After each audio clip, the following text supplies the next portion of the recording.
على فكرة ما كانتش صدفة. لما قابلت صاحبك اللي قالك على ندوة بتتكلم عن ربنا وانت رحتها فسمعت كلمة دخلت قلبك فغيرت حياتك، ما كانتش صدفة.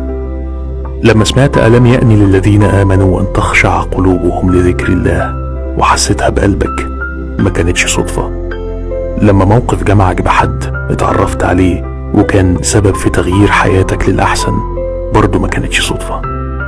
لما في عز ضيقتك لقيت حد جاي يطبطب عليك ويخفف عنك ويقولك لعله خير، ما كانتش صدفة. لما حد كان محتاج نصيحة أو حتى محتاج يفضفض وجالك انت فخففت عنه أو كنت دليله على فعل الخير، ما كانتش صدفة. لما جالك ابتلاء كشف لك كتير من اللي حواليك، أبدا ما كانتش صدفة. لما فتحت التلفزيون مرة وسمعت البرنامج بيقول ارضى بما قسمه الله لك تكن أغنى الناس في وقت كان معدل قناعتك مش تمام، ما كانتش صدفة.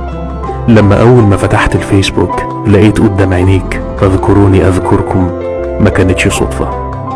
لما بعدت في يوم عن ربنا بعدها سمعت خبر وفاة حد فتذكرت الموت ورجعت، ما كانتش صدفة.